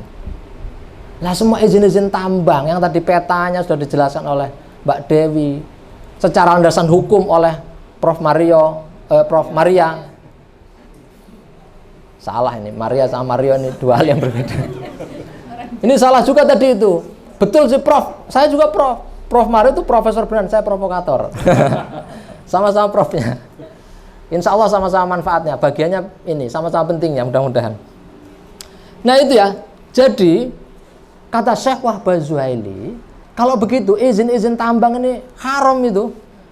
Mau investasi Cina, mau investasi asing, siapapun lah, Jawa, Cina, terserah pokoknya semua investasi yang berdampak pada madhoroh ammah, keselamatan masyarakat, terutama memicu konflik ruang hidup ya, krisis sosial ekologis karena masyarakat ini diasingkan, diungsikan dari tanah kelahirannya, dicerabut dari alat produksinya, maka hukumnya haram. Dan ini juga sejalan dengan salah satu kaidah fikih yang sangat populer dalam tradisi NU, darul mafasid muqaddamun ala jalbil masoleh, yang intinya begini: mencegah kerusakan itu harus kita dahulukan ketimbang kita itu mengimpikan pembangunan, pertumbuhan ekonomi yang sekian kan belum kelihatan itu. 5 menit, oke. Al-Fatihah aja kalau 5 menit ini. Nah tadi itu saya cerita banyak di sini itu tentang perampasan tanah mulai di Afrika. Saya membaca satu tulisan penting ya, tapi belum banyak dibaca. Alhamdulillah bukunya sudah saya terjemah, mudah-mudahan segera terbit. Dulu buku ini saya pakai untuk belajar di Saigo Institute, judulnya Agrarian Question in Neoliberal Era, yang ditulis oleh Utsa Patnaik dan Samboyo. Samboyo ini ternyata sahabatnya Pak Deoji, Mas Oji ya, Nur Fauzi Rahman. Saya juga belajar agraria ke Mas Nur Fauzi Rahman dan almarhum Pak Gunawan Wiradi. Jadi kalau dianggap ahli agraria belum, saya masih newcomer ya, belajar ke beliau itu. Nah, saya menjelaskan itu ternyata kalau Mbak Dewi tadi itu bilang sebenarnya perampasannya nggak berubah. Bentuk kebijakannya dulu MP3I ya. Sebenarnya skenarionya sama, namanya ekonomi koridor. Koridor ekonomi. Koridor ekonomi ini pertama kali berjalan optimal ketika truk-truk dari China itu bisa dikirim ke pelabuhan Gwadar di Pakistan itu melalui celah-celah Himalaya. Anda bisa membayangkan melalui proyeknya China bernama Belt and Road Initiative atau OBOR, One Belt One Road, yang kata Xi Jinping itu sebagai New Silk Road, jalan sutra baru, menjadikan China sebagai factory of the world, sekarang menjadi pabriknya dunia. Kalau China collapse mas ya, gampang-gampang anti asing ya. Kalau China collapse itu kita susah loh ini. Semua produk-produk kan ada, jangan-jangan baju koko segala gini produksi Cina ini. Nah, itu terus ini sama dengan yang dilakukan oleh Presiden SBY waktu itu yang slogannya itu adalah investasi-investasi. Sekarang Pak Jokowi diganti kerja, ya kerja untuk investor sebenarnya gitu. Nah, itu berlangsung melanggengkan perampasan tanah. Padahal di dalam Al-Quran, tadi di Muqaddimah sudah saya singgung, nggak boleh. Jadi kalau ada harta melingkar di sedikit orang, kenapa IKN sekarang lolos ya? Yang konsesi yang punya itulah, nggak usah disebut namanya ya. Nanti kalau datanya sowan ke rumahnya Bu Dewi dikasih itu. Ini yang punya siapa Mbak Dewi, konsesinya gimana, gitu tahu semua ini gitu kan ya. Jadi ini pemilu 2019 itu milih 1 dapat 2. Terus cerita kemana-mana bilang bahwa ini demi kesatuan bangsa Indonesia. Enggak, ini demi kesatuan investasi. Ini saya tulis di sini, serius ini saya tulis ini. Pak Airlangga Hartarto tugasnya jadi apa? Pak Luhut Binsar Panjaitan jadi apa? Bu Sri Mulyani itu tugasnya apa? Pak Airlangga Hartarto itu politisi Golkar. Dia menjadi ketua Partai Golkar dan dia diminta untuk mengurusi Undang-Undang Cipta Kerja dalam skema Omnibus Law. Undang-undang ini rezim upah murah, menjual sumber daya alam. Ya sudah. Jadi justru saya bertanya, kalau Islam sudah mendukung, kaidah fikihnya mengatakan itu salah, bagaimana kita terus mengawal itu? Nah, ini pertanyaan yang nggak perlu saya jawab, nanti kita jawab bareng-bareng gitu. Tapi yang jelas ini kondisi yang kita hadapi. Saya memang berharap ya, saya senang ada syiar begini karena ketika saya resign dari Sayugyo ini sebentar, 3 menit Pak. Ini kenapa saya resign dari Sayugyo? Bukan saya nggak suka sama Sayugyo, enggak gitu. Nanti saya dimarahin sama direkturnya itu. Bukan nggak suka, malah digandoli, Gus Roy sini aja, meskipun nggak ada manfaatnya paling nggak nongkrong lah gitu. Tapi terus terang Pak, saya itu sekarang karena ngaji kitab ya, kepingin dakwah dengan membawa isu-isu begini, bawa data yang mas-mas begini loh, yang ngaji-ngaji majelis taklim. Saya itu dulu vokalis loh mas, suara saya nggak kalah enak sama kalian loh, jangan macem-macem loh. Saya korik dulu saya, vokalis sholawat saya ini. Jadi saya itu miris ya, populisme Islam di Indonesia, terutama di Jakarta ini. Kebencian anti Cina, ini nggak boleh dalam Islam itu. Kalau anti kepada kebijakan yang merusak boleh mas. Tapi kalau anti kepada Pak Jokowi karena Pak Jokowi krempeng gitu nggak boleh. Apalagi mengolok-olok nggak boleh. NGO aktivis melakukan itu, tapi sayangnya datanya Mbak Dewi ini nggak bisa dimamah sama rakyat ini. Coba presentasi di Majelis Taklim di masjid begitu. Ini orang ngomong apa ini? Pulang aja, pulang kulu aja, Lek. Bubar gitu ya. Buruan doa gitu ya. Nah ini loh, saya tuh sebenarnya pengen bikin forum-forum begitu. Mungkin nanti Perkumpulan Huma tertarik, kita bisa bikin forum bareng. Saya nyiapin betul-betul ceramah ya, nggak kayak sekarang Kiai udah hambat-hambat 15 menit itu, nggak ada Kiai 15 menit itu. 1 jam, loh dalilnya aja belum banyak loh tadi saya sebutkan itu ya. Oke lah gitu ya. Terima kasih, mudah-mudahan ada manfaatnya. Saya senang silaturahim lagi ke Huma, saya banyak kenal muka dan kenal langsung, terutama yang muda-muda ini ternyata teman baik. Direkturnya, koordinatornya ini teman lama. Beliau dulu salah satu anak muda yang ikut mendukung FNKSDA. Terima kasih. Nah nanti mungkin karena ada juga Mbak Lulu, nanti kita ngobrol aja Mbak ya. Saya pengen dakwah, fasilitasi dong orang-orang seperti kita ini. Yang viral masa cuman mereka-mereka aja, viralkan kami lah gitu. Terima kasih, mudah-mudahan bermanfaat.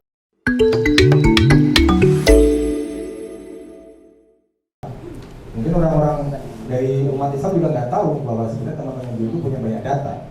Kira-kira terobosannya seperti apa yang enak gitu. Terima kasih. Kepada siapa dulu nih, Gus Roy Iya, Gus Roy untuk pertanyaan Mbak Rima. Oke, pertanyaan sensitif nih Pak. Tapi saya jawab singkat aja. Ada banyak sekali ayat dalam Al-Quran itu memang menyebutnya itu jahadu, jihad ya. Bahkan jahadu, jihad, ijtihad, mujahadah itu nggak bisa dipisahkan. Cuman udah salah kaprah ya, jihad itu menjadi sesuatu yang jelek. Kalau jahat itu bukan jihad. Jihad itu pada aspek yang baik. Bangun pagi, sholat subuh itu baik gitu. Ada gereja nggak bisa berdiri dibantu, bukan malah diremuin gitu. Itu jahat, bukan jihad itu. Karena Islam mendorong toleransi beragama gitu. Contoh-contohnya, jadi kalau menolak ketidakadilan, kebatilan itu justru malah inherent di dalam Islam. Tadi kan di ceritanya Toha Hussein, salah satu kitab yang saya baca tadi itu menjelaskan bahwa Rasulullah itu justru begitu. Rasulullah itu aktivis sebenarnya. Jadi bukan orang zikir aja gitu loh. Zikir terus ngaji dari panggung ke panggung, selawatan diamplopi, pulang tidur, lihat cewek cakep nikah lagi, nggak begitu gitu. Bukan begitu ya, sunnah Rasul nggak begitu. Sunnah Rasul itu, bahkan doa Rasul itu ingin bersama orang miskin, meninggal juga dengan orang miskin, dan menjadi orang miskin. Kamarnya aja sudah kecil sekali. Ya kayak kos-kosan anak NGO yang awal-awal kerja lah gitu ya. Ini Gitu, penuh dengan gitu ya betul gitu. Jadi kalau sesuatu yang jahat pasti bukan jihad. Jihad itu pasti yang baik, itu yang pertama. Yang kedua, dan singkat ya, faktual Rasulullah itu karena membahayakan itu karena menjungkir balikkan sistem yang salah, yang rusak menjadi baik. Makanya kita biasanya menyebutnya di pesantren itu minadz zulumati ilan nur, dari the dark age gitu ya, dari zaman yang gelap gulita ke zaman yang penuh dengan terang benderang. Itu Rasulullah gitu loh. Nah, ulama tadi ya, ulama itu dalam Islam disebut pewaris para nabi. Al ulama warasatul anbiya, karena ulama itu kumpulan orang-orang pintar gitu. Al alim alamah gitu, orang yang pintar di bidangnya ya. Mbak Dewi ini ulama gitu. Bang Martua itu loh, ulama itu, ulama. Martua. Bukan, kita nggak pernah mau ngakuin kalau beliau itu ulama gitu kan. Besok nanti kita cium tangan ya, Bang Martua. Minta berkahnya gitu loh. Beliau ulama di bidang agraria, studinya PhD-nya agraria. Saya baca itu PhD-nya beliau gitu. Nah, ulama itu kan bentuk jamak dari orang-orang berilmu. Sekarang cuman ustadz yang bagian doa. Makanya kalau diundang Bang Martua doa aja saya nggak mau saya. Harus ada ceramahnya. Kalau saya cuman doa, diturunkan satu saya jadi ulama gitu loh. Cuman sekedar doa. Jadi Mbak, ulama itu pelanjut perjuangan para nabi. Kalau nggak begitu, kok ada ketidakadilan, wadzalika ataful iman. Kalau ada kejahatan, paling nggak dalam hati mengatakan jahat ini gitu. Kita bukan nggak suka sama orangnya, bukan nggak suka sama Pak Jokowi, Pak Luhut. Kita nggak setuju dengan kebijakannya. Kok kebijakan agraria jadi begini toh, gitu loh. Nah itu bukan benci kepada orangnya. Ini Islam ini. Kalau cuma ngolong-ngolong orangnya, nggak ada basis datanya, nggak punya strateginya, ya bukan Islam. Nggak cocok dengan Rasulullah. Nah kalau ulama seringkali ini sensitif ini Mbak. Dijawab nggak ya? Ya karena konsep ini ya apa itu kemaslahatannya beda. Saya nggak mengatakan jelek ya. Ada yang bilang ya sekarang kalau nggak diambil misalnya NU gitu di dalam gitu, ya terus nanti diisi orang-orang konservatif lebih bahaya. Gitu. Udah terlanjur nih RAPS, saya juga diundang nih, diajak saya nih. Kemarin ketemu Bang Oji, ketemu ya kita bareng-bareng, ketemu NU, Gus AA sahabat saya, Mbak Alisa Wakid itu. Sudah terlanjur, saya mengkritik loh, di Prisma saya mengkritik kebijakan reforma agraria Pak Jokowi di jurnal Prisma. Tapi kalau sudah terlanjur reforma agraria dan perhutanan sosial, PS sekarang harus dipercepat ini, ditargetin. Nah kan saya mikir juga, Bang Oji telepon, Roy, ini ya kalau kalian kita nggak dorong bantu ini nanti yang dapat perusahaan-perusahaan ini, Mas, bener nggak? Nanti rakyat bahasa Jawa ini ngaplo lagi, nggak dapat bagian apa-apa. Ya sudahlah, meskipun ini nggak ideal, belum yang seperti kita harapkan, tapi kita memastikan land to the tillers itu benar-benar terwujud petani, tanah untuk petani penggarap. Nah kalau strategi Mas, banyak sowan Mas. NGO ini kan punya power, punya poin nggak punya power. NGO ini poinnya banyak, datanya banyak. Setiap tahun tuh kalau dihitung datanya dikumpulin ya se-Indonesia ini udah bertumpuk-tumpuk itu. poinnya banyak, powernya nggak ada. Nah, gimana caranya punya power dengan organisasi-organisasi yang established, terutama organisasi NU Muhammadiyah? Kita gangguin nggak apa-apa mereka itu. Ya kan mereka ini yang tugasnya begitu, ulama warasatul anbiya kok. Kalau ada orang miskin, ada orang dirampas terus nggak mau tahu kan ya nggak mungkin. Dan saya pikir sangat terbuka NU Muhammadiyah untuk kita datangi, disowani. Kalau perlu jaringan koalisi CSO itu memang perlu ngobrol bareng dengan mereka untuk isu-isu strategis ya, terutama perampasan tanah. Ya oke lah, proyek strategis nasional kita perdebatkan gitu ya. Tapi kalau perampasan, ayolah ini jangan begitu gitu. Paling nggak begitu, ngoten ya. Ada mantan komisioner harus nanya. Terima kasih, kurang lebih begitu jawabannya. Mbak Dewi mau Iya, nambahin? ini Oh ya Mbak Dewi. 5 menit kurang aja. Tadi merespon pertanyaannya Mas Daru ya. Sebenarnya ini juga salah satu refleksi saya sih. Tadi kemudian Gus Roy udah bilang harusnya sebenarnya kita perbanyak ngomongnya ini sama orang-orang yang nggak pernah denger tadi itu data-data yang mungkin bapak-bapak yang di depan ini apa sih Mbak Dewi angel ini peta, data, statistik nggak jelas gitu. Tapi hari ini kita sudah berinvestasi ya, Gus Roy, memberikan informasi baru yang kepada orang-orang baru. Ini kan kadang kawan-kawan NGO ini refleksi saya juga. Kadang kita punya data, kemudian kita omongin juga sama kawan-kawan NGO lagi begitu. Nah, itu namanya itu apa? Jeruk makan jeruk. Nah, itu dia, jeruk makan jeruk. Memuaskan diri sendiri. Pantes, iya. Makanya tadi saya langsung colek Gus Roy, ya boleh kita duduk bareng sama kawan-kawan di KPP ya. Karena kalau saya dengar khutbah Jumat gitu, kalau di perumahan itu bahasanya itu udah kafir-kafir aja gitu. Maksudnya nggak pernah terpapar soal isu-isu sosial kemiskinan kan, nggak tahu tetangganya masih bisa makan atau tidak, apalagi pas pandemi. Nah, kayaknya ke depan kita mungkin lebih memperluas jaringan ngomong ini sama yang di luar kita-kita aja sebenarnya untuk mengintervensi yang lebih. Saya mau itu ikut roadshow-nya. Mudah-mudahan rumah jadi lead-nya. Wes mantap. Gitu. Itu aja Mas Daru, mungkin kita mau persiapan buka. Iya.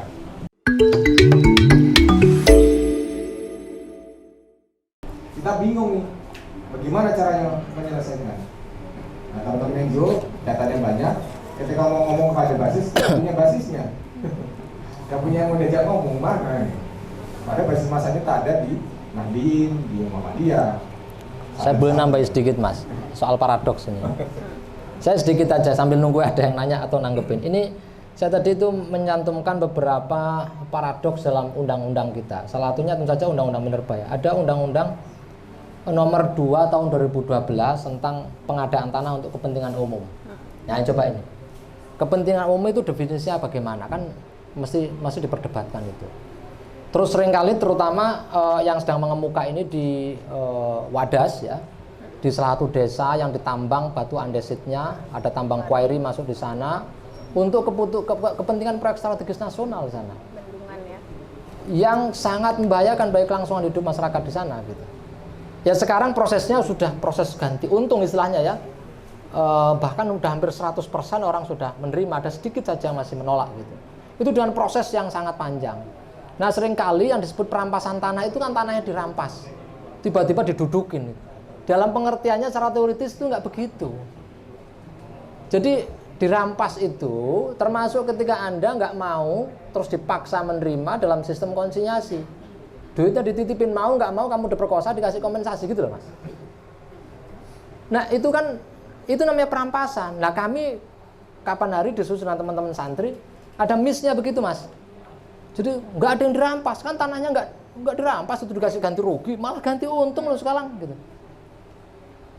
Dan yang paling jahat menurut saya, orang-orang ini kan petani kecil ya, bahkan petani gurem, ada yang ya petani menengah lah ya, paling tinggi ya, penguasaan lahannya mungkin 1 hektar gitu, udah gede banget itu. Yang keahliannya bertani terus ditransformasi mau menjadi kelas pekerja industrial, nggak bisa. Kenapa Mas? Akhirnya setelah dikasih uang, mereka ini dikasih pelatihan-pelatihan. Pelatihan bikin kue, pelatihan jadi tukang, jadi kuli. Jadi persis. Nah ini kalau begitu mereka menjadi miskin absolut, benar-benar miskin, nggak punya tanah gitu. Nah ini yang menurut saya masih diperdebatkan. Ini Undang-Undang Nomor 2 tahun 2012 masih berlaku sampai sekarang. Dan ini juga bertolak belakang dengan putusan organisasi yang sangat saya cintai, Nahdlatul Ulama. Nah kan saya bingung, saya taat kepada NU apa taat pada undang-undang ini? Ayo, gimana? Kebayangkan, fatwa NU mengatakan haram alih fungsi lahan produktif ini ya, pertanian lo itu. Dan kaidah fikihnya udah jelas, sudah saya sebutkan tadi itu. Sementara udah undang-undang semacam ini yang mengganjal. Kepentingan umum itu siapa? Padahal yang kalau berdampak pada madhoroh ammah ya, berdampak buruk kepada masyarakat, pada pertanian nggak boleh gitu. Nah ini memang harus kita kawal lah Mas ya, terutama NGO tadi saya bilang memang harus dekat dengan NU Muhammadiyah. Mas Agung pakai peci ya, nggak usah pakai sorban lah. Nanti disuruh ceramah, nanti pakai peci, sopan kita sowan gitu. Kita obrolan yang begini sensitif. Mereka sangat terbuka. Ulama, Nahdlatul Ulama itu kumpulan ulama, bukan orang bodoh ya. Bukan alul juala. Apa itu? Nahdlatul Ulama, bukan Nahdlatul Juala. Mereka orang pinter-pinter di bidangnya hebat-hebat. Gitu. Nah kalau kita ketemu, mungkin mereka nggak punya data. Gitu. Nah kayak JKPP tadi itu. Nah kemarin JKPP Mas Imam mudah ya. Nah itu kayaknya diperbesar lagi pertemuan-pertemuan semacam itu. Selanjutnya saya juga ingin menyapa kepada adik-adik asrama yatim Zainal kerjaan saya tinggal yang apa-apa sampai HP saya matiin Mas. Makanya Mas, sekarang saya ganti nomor. Iya, ganti nomor. Selanjutnya saya juga ingin berterima kasih kepada seluruh istri saya nggak bisa, nggak mau berhenti ini. Secara luring Istri pun di kuliah Mas Space di dan juga PP kepada seluruh sama partisipan yang Pak hadir secara Bowo. Udahlah, online saya melalui jagain Zoom anak meeting. aja lah. Dia kuliah, gantian saya jagain anak. Kami mewakili panitia pelaksana memohon maaf apabila ada kesalahan kata, perbuatan, dan hal-hal lain yang mungkin kurang berkenan dan semoga kedepannya dapat menjadi evaluasi bagi umat kami. Mari kita tutup dengan doa kafaratul majlis.